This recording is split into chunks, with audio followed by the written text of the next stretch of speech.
bi z parimi številkami. Prva stvar, ki je, lansko leto smo bili zelo veseli, ker po kar takem dolgem obdobju, več kot desetletja, z izjemo COVID-a, nismo imeli rekordnih številk. Mi smo se predlansko približali številko 700, lani smo se ustavili tam na 630 intervencijah in dejstvo temu zmanjšanju pripisujemo ravno razlog za to zmanjšanje, mislim, da je ravno ta intenzivna preventivna dejavnost. Kar se tiče te preventivne dejavnosti, tukaj zagotovo je še kar velik dela bo treba narediti, to je neka dejavnost, ki bomo še naprej ves čas izvajali in temu je tudi namenjena tale današnji dogodek. Če govorimo o izzivih, ki nas v tej sezoni čakajo, bi med drugim poudaril tudi problematiko vedno večjega števila tujih turistov v naših gorah. Ta številka se je že približala 50, giblje se sedaj med 40 in 50 odstotki in tudi letošnja sezona se je začela podobno. Pravzaprav glede na to, da smo bili sedaj nekako v predsezoni, so naše pričakovanja, da bo se letos ta številka zagotovo približala 50 odstotkom, če ne bo tudi presegla. In prav v zvezi z obiskovanjem tujih turistov se soočamo z problematiko tega, da tuji turisti gredo v gore ne glede na razmere in velikokrat tudi niso primerno opremljeni. Po zadnjih informacijah, ki imamo, so planinske koče v okolici Triglava že tako rekoč povsem zasedeno za celotno poletje, kar pomeni, da se bo ponovno znašel kdo, ki ne bo našel tistega prenočišča, bo šel v gore in potem bo ali prepozno se znašel v gorah, potem pride do tega, da ne moremo reševati kljub temu, da je nepoškodovan z gora. Na tem mestu bi letos radi izpostavili še tudi problematiko bivakov v slovenskih gorah.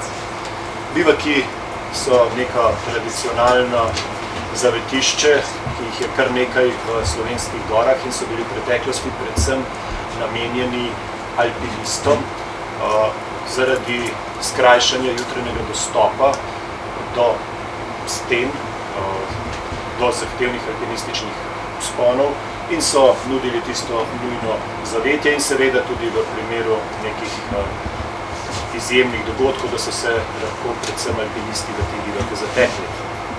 V zadnjem obdobju opažamo, da so bivaki postali neke vrste brezplačno prenočišče, načrtovano prenočišče za marsikaterega tujega turista, ki se nekako naprej odloči, da bo tam prenočil in potem nadaljeval naslednji dan tudi svojo pot v gore. Problem je, da so te bivaki večinoma tudi na težje dostopnih območjih, kot sem že prej rekel, namenjeni so bili veliki meri alpinistom in potem ima marsikdo tukaj hude težave. Tukaj smo na področju GRS Kamnik, kjer je še posebej velik problem izjemno arhitekturno atraktiven bivak pod Skuto.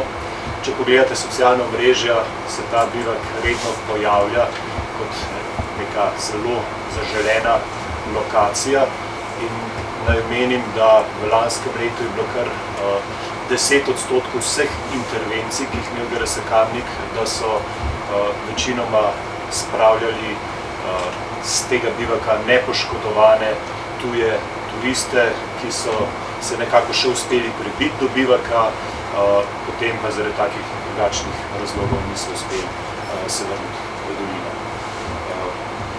Ta stvar je vsekakor pomeni dodatno tveganje za gorske reševalce, tako da tukaj smo tudi v stiku s predstavniki veleposlaništev v Sloveniji. Jaz sem se včeraj srečal z njimi na nekem delovnem kosilu, kjer sem ponovno opozoril tudi na problematiko ustreznega obveščanja turistov, sploh kar se tiče ustrezne opremljenosti in tudi, kot sem rekel, problematike bivakov. Še ena stvar, ki bi jo mogoče tukaj na začetku poudaril, je, da se je v zadnjem času velikokrat izkazalo, kako pomembna je lokacija, kako pomembno je pridobiti lokacijo ponesrečencev v gorah. Mi smo že večkrat pozvali, naj se vsak, ki se odpravlja v gore, nauči, kako bo iz svojega telefona posredoval lokacijo, če bo v stiski. Vsak telefon to možnost omogoča. Mislim pa, da redko kdo od tistih, ki se odpravljajo v gore, to možnost tudi zna izkoristiti in ta stvar lahko bistveno pripomore k hitrejšemu reševanju. Tako da za začetek bilo to z moje strani to, zdaj pa mogoče še predam besedo predstavniki policije, da pove še nekaj o teh predstavnikov. Kar mi ugotavljamo pri obravnavi nesreč, je to, kar je bilo že nekako nakazano, predvsem tujci, tudi deloma slovenski oziroma domači planinci, zaradi vseh okoliščin, Instagramov, Facebookov in drugih stvari, nekako podcenjevalno pristopajo k odpravo na turo, k izbiri ture, te slikce, ki so narejene, zelo privlačijo in potem je to treba preveriti. Redko kdo se pa pozanima, kako pa na kakšnem kraju je ta fotografija nastala in da je včasih zelo težko priti do tja, še posebej, če ne upoštevaš vseh razmer, ki na neki poti obstajajo. Ugotavljamo tudi, predvsem pri tujcih, ta strah, ki nastane tudi včeraj, reševalna akcija dveh tujih planink, ki pač nista upali prečati snežišča, nista poklicali na pomoč. Nepoškodovani še. Poleg tega se v letošnjem letu kar pojavljajo, se pravi, nesreče, ali pa ne nesreče, posredovanja tudi gorskih reševalcev v nočnem času, ker je še posebej riskantno zaradi same teme, najdeti lokacijo, orientacije in tako naprej. In to je dodatni riziko ne samo za tega planinca, ki se je v takih časovnih okvirih odpravil, ampak tudi za vse reševalce, ki ga gredo iskat. Potem neka priprava na turo, splošne značilnosti, ki so, se pravi, pozanimati se moramo, kam bomo šli, po kateri poti bomo šli, ker na isti vrh vodi lahko več poti, od lahkih do zelo zahtevnih ali pa plezalnih. In je to treba vse v kalkulacijo vzeti, v to pripravo. Zraven je treba upoštevati lastno psihofizično pripravljenost, dolžino te ture, opremo, ki jo rabimo za to turo, poleg tega, ali jo znamo uporabljati, tudi če jo lahko v katerikoli trgovini kupimo in je dostopna. Zadnji del pa zelo pomemben, ker se predvsem pri tujcih kaže, preveriti vremensko napoved. Glede na to, kar je bilo pa povedano, pa lahko pričakujemo, da tujci se bojo ne glede na vreme, ne glede na razmerje odpravljali na svoje destinacije in jih probali doseči. Okrog oprema sama je relativno lahko dostopna, se pravi, ni več to večji finančni zalogaj, tudi veliko trgovin prodaja. Opažamo pa, da je problem potem to opremo uporabljati. Ni tehničnega znanja, potem pa tudi, če delno tehnično znanje je pri teh planincih, je potem izkušnja tista, ki manjka, zato da bi se v danih okoliščinah in z dano opremo lahko pravilno odločil nadaljevati, obrniti ali pa poiskati drugo relacijo oziroma drugo pot, ki ga lahko pripelje tudi do nekega cilja.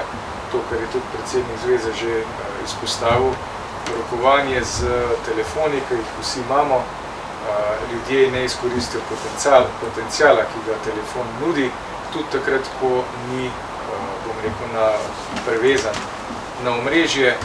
Aplikacije obstajajo, zemljevidi obstajajo in to je en dober pripomoček lahko za orientacijo in da pomaga pri odločitvi, kaj narediti v dani situaciji.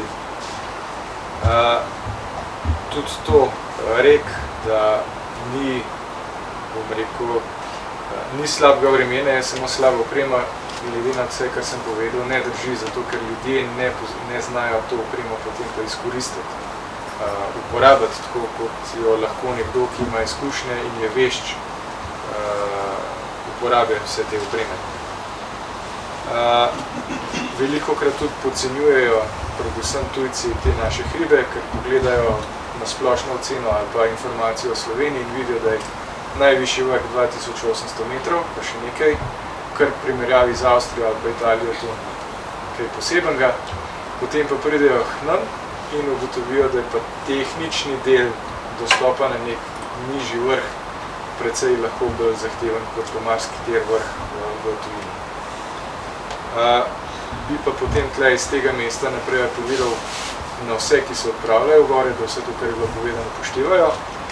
Predvsem pa na ostale posameznike pa organizacije, ki nudijo informacije našim planincem ali pa predvsem tujcem, vsi nastanitveni objekti v dolinah in tako naprej, da se tudi sami pozanimajo o točnih in pravih informacijah na pravih naslovih.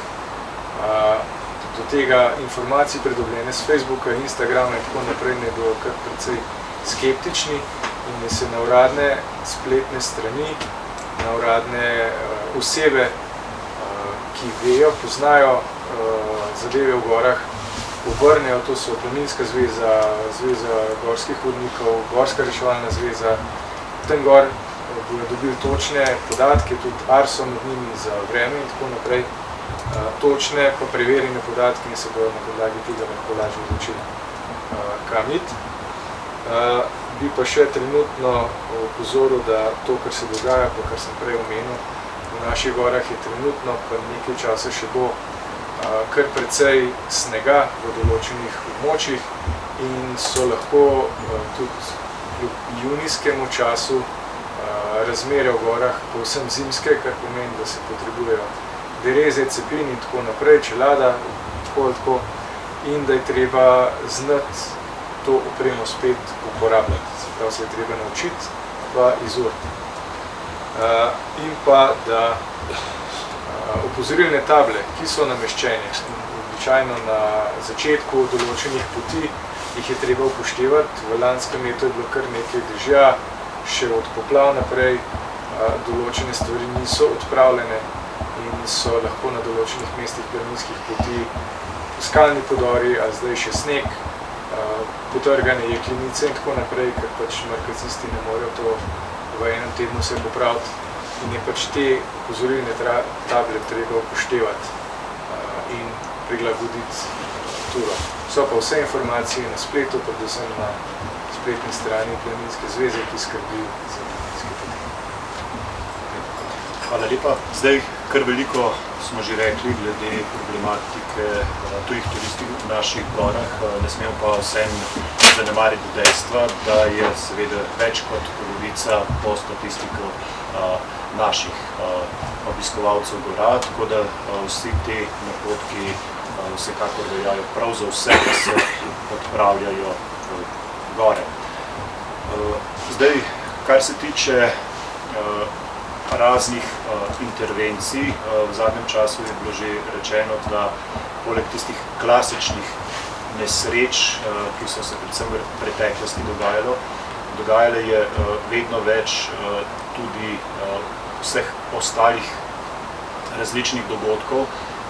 Mi smo imeli recimo prejšnji vikend, ena nesreča je bil jadralni padalec, druga nesreča je bil štirikolesnik, potem je bil kanjoning, potem je bila še neka nesreča v gorah. Skratka, cel nabor zelo različnih nesreč, ki se v zadnjem, ki bo v poletnem času zagotovo zelo veliko. Zdaj, zvezi s tem se vedno znova pojavlja tudi vprašanje plačljivosti.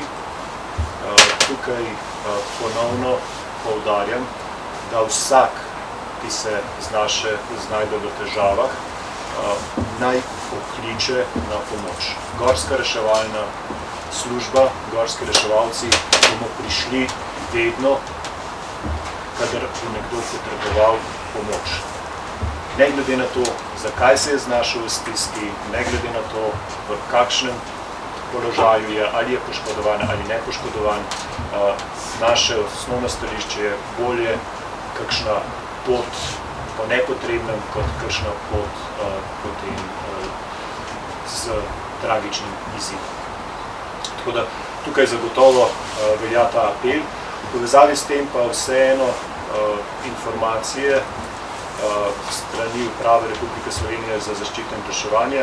Določene aktivnosti na področju države potekajo, nekako izoblikovala se je neka ideja, da bi se za tiste največje malomarnosti, tiste ljudi, ki so to dejansko naredili, bi dobili prekršek, to bi se obravnavalo kot prekršek. Skratka, za največje malomarnosti bi se taka malomarnost obravnavala kot prekršek, ampak gorski reševalci poudarjamo, da to je domena države, ponovno, mi bomo šli reševati vedno, ko nas bo kdo poklical. Zdaj, in v zvezi s tem, da bomo šli vedno reševati, ko nas bo kdo poklical, tole naše pomladni meseci, ko je bilo mogoče malo manj intervencij, smo gorski reševalci zelo intenzivno izkoristili za različne vaje, pripravo, bilo je veliko usposabljanj. S 1. junijem pa se je nekako ta uradna sezona tudi začela in ta višek sezone zaznamuje tudi dežurstvo na Brniku. Na Brniku bo od začetka junija do konca septembra dežurna ekipa, ki bo s pomočjo helikopterjev, letalskih prevoznikov slovenske policije in slovenske vojske še hitreje prišla do mesta intervencije, nesreče. V tej ekipi je gorski reševalec letalec, je gorski reševalec zdravnik, policist in pa posadka helikopterja. In tukaj bi prosil predstavnika vojske, če pove nekaj besed, mogoče pri tem samo še enkrat. Gorski reševalni zvezi Slovenije smo izjemno zadovoljni, da sta naša prevoznika državna prevoznika, kajti reševanje, helikoptersko reševanje v gorah je lahko izjemno, je velikokrat izjemno zahtevno in piloti Slovenske vojske in Slovenske policije so tukaj izjemno dobro usposobljeni tudi za reševanje v zelo zahtevnih razmerah, tako da tukaj je stališče varnosti, se nam zdi ta rešitev optimalna. Prosim. Povedal bom nekaj o našem rednem usposabljanju. Kot je predsednik omenil, je v samem helikopterju 6 ljudi, 3 posadka in potem še zdravnik, reševalec, letalec in policist. V bistvu vsi potrebujemo redno, rečemo temu, urjenje, usposabljanje, usposobljeni smo, vendar pred vsako sezono, naj bo to poletna ali zimska, izvedemo vse postopke še enkrat. Nam je to zelo pomembno, predvsem iz vidika, da je to nestresno okolje, kjer se lahko pogovorimo, potencialno, če pride do kakšnih sprememb, kako izvajamo reševanja na podlagi izkušenj pridobljenih iz drugih reševanj. Hkrati se vsi vidimo,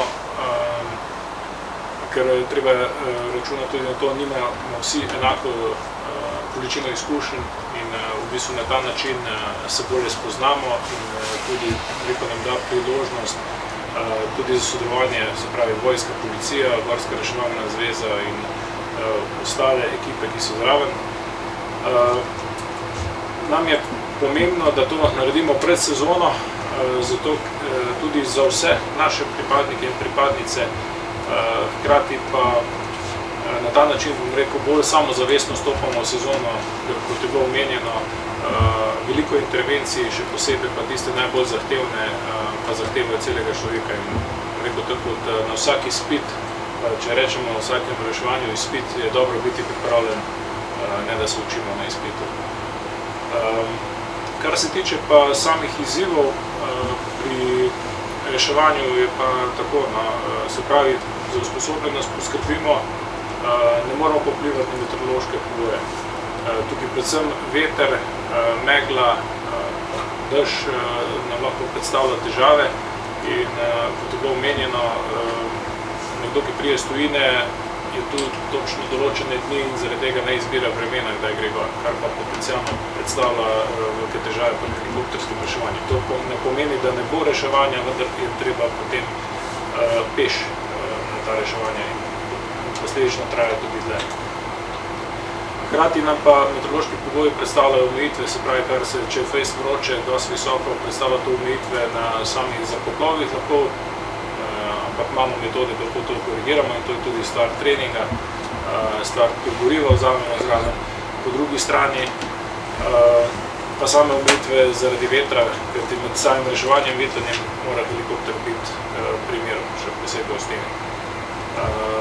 Bi pa poudaril eno zadevo, ki od časa do časa še vidimo, pač planinci radi pomahajo helikopterju in ni problema, tudi mi imamo radi, če nam kdo pomaha, ampak naj mahajo z eno roko za znak, rečemo temu, z eno dvignjeno roko za črko N, kot nov, ne rabim pomoči, dve roki gor kot znak Y, jaz potrebujem pomoč, pa ne ostane samo za tistega, ki dejansko potrebuje pomoč.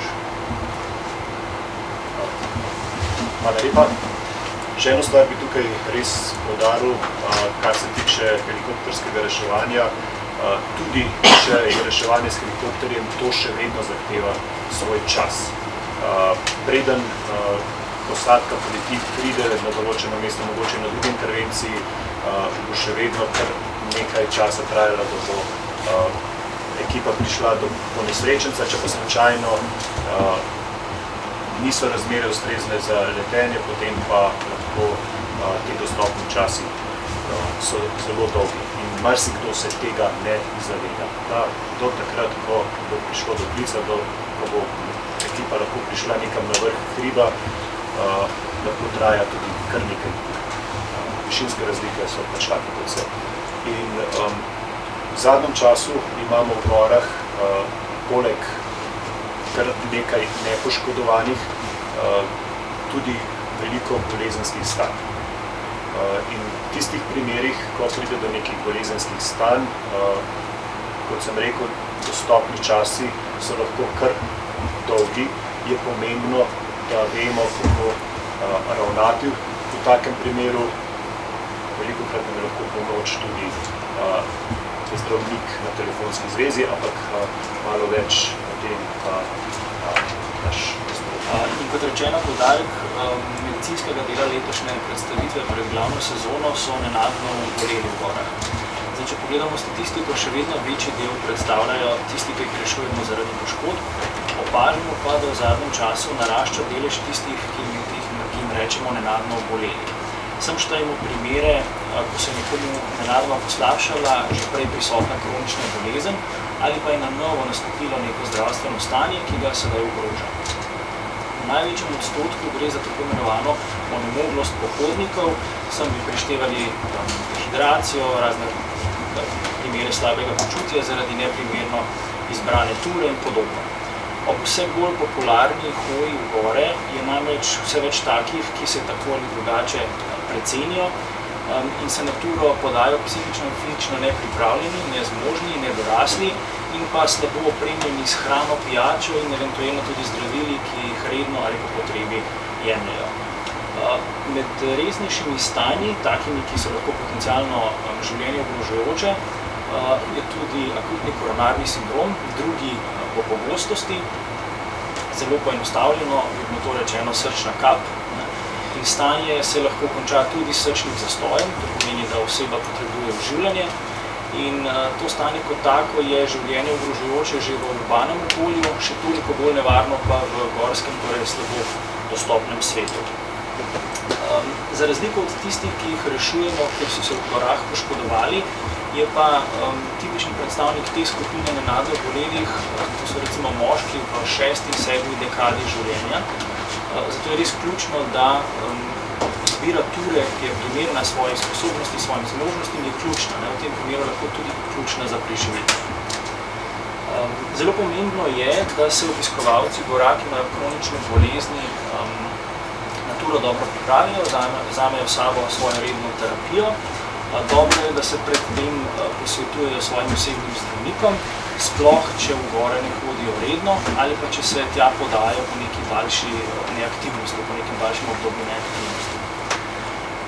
Na turo naj se nikakor ne podajajo sami, vedno v družbi prijateljev, družine in njih naj podučijo o svojem zdravstvenem stanju in pa kako ukrepati, če se recimo le-to poslabša. Šolski primer tukaj za navedb bil recimo sladkorni bolnik, ki ima nivo krvnega sladkorja v domačem okolju, v normalnem dnevnem ritmu urejen, redko pa se poda na neko daljšo turo, kjer pa je dinamika nihanja tega krvnega sladkorja drugačna, njemu manj poznana in lahko pride do takega znižanja, da ga on pravočasno ne opazi. Posledice so lahko omotica, slabost, vse zadnje izgublja zavesti in je lahko življenje ogrožujoče. Tako da to je vsekakor treba vzeti v obzir. Predvsem v hladnem delu leta, pa seveda tudi poleti, tudi v najbolj vročih dneh, je med najpogostejšimi nepoškodbenimi stanji podhladitev, bodisi v blagi, srednji ali hudi obliki. V letnem delu hribovske sezone pa opažamo tudi alergijske reakcije ob piku čebele, ose, sršena. Sicer redke, ampak potencialno življenje ogrožujoči so tudi ugrizi stopenih kač, na območju Slovenije modrasa, navadnega gada in pa laškega gada. In zdaj pri osebi, ki ima dokazano, ki ima znano alergijo, recimo piku žuželke, in je zdravnik predpisal neko tarčno usmerjeno terapijo za tak primer, lahko tudi avtoinjektor adrenalina, ki ga vsi verjetno najbolj poznamo pod enim takim splošnim terminom EpiPen, je ključno, da se uporabile tega dobro podučijo tudi tisti, ki tako osebo na turi spremljajo. Ne zgolj tak, ki ne bi ga uporabil, ampak tudi tisti prijatelji, družina, svojci, ki ga na turi spremljajo. Zdaj, če povzamem, na turo se moramo dobro pripraviti, pri izbiri ture moramo biti realni, upoštevati moramo svojo psihofizično sposobnost in morebitne zdravstvene omejitve. Seboj moramo imeti zdravila, bodisi taka, ki jih jemljemo redno, ali taka, ki nam jih je zdravnik predpisal za primer nenadnega poslabšanja zdravstvenega stanja. Mi sami in naši spremljevalci moramo biti dobro podučeni, kako ukrepati, koga najprej obvestiti, kako obvestiti, katere podatke podati, katere informacije podati in pa na koga se lahko obrnemo, če želimo recimo dodatne informacije v času planiranja ture, da lahko vse to skupaj izvedemo tak dober izgled.